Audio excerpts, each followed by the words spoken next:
Hey everyone, I am Jennifer Black, your lead concierge for First 24 Bereavement Concierge Services, where we help families with their affairs before and after loss of a loved one. So, I've been talking about the stages of grief. We went through denial, anger, bargaining, and now we are on depression. Now, you may not necessarily go through grief in this order. Everybody's different. Grief is different to everybody. There's no instructions or guide on it. Okay, so wherever you are, be kind to yourself. It is okay. So with depression, it's a stage where we finally are faced with what's happening. We start to feel the loss more, gets heavier and heavier, more profusely.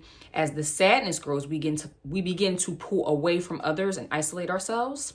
We feel numb and like we're living in a fog. We don't want to get out of bed. We don't have the energy nor the desire to do anything.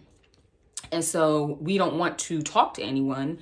And some of us even experience suicidal thoughts. So this is where I say that a support system is so crucial, right? Because it is so hard to bring yourself out of something by yourself.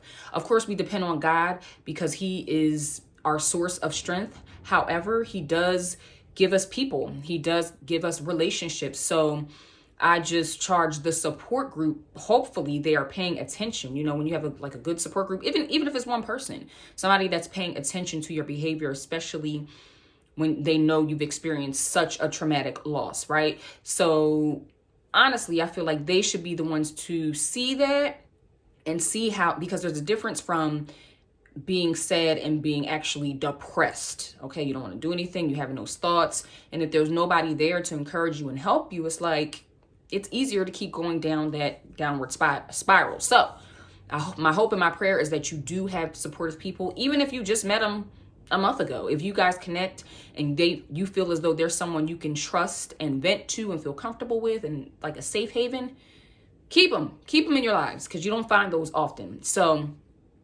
be gentle where you're at. You're in depression. That's going to subside, and it may circle back and may cycle back, and that's fine. Just be kind to yourself. Allow yourself to feel those feelings. Just don't, I always say there's a healthy way to grieve. Just don't put yourself in a compromising situation where you're trying to hurt yourself or hurt others, okay?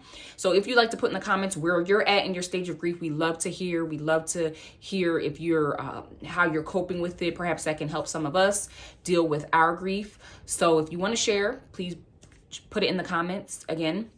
And then we'll be back to talk about the last stage of grief. You can definitely go on our website, like and follow our page, First 24 Bereavement. I also have a 30-day devotional to help heal while you're grieving. It's called Here's to Hope, and you can get it on our website, www.first24loss.com, and we'll put that in the comments for you to click it and go get that book. Even if it's not for you, you can get it for someone else, because there are so many people experiencing grief on so many different levels. All right. Thanks for joining us. We'll see you soon.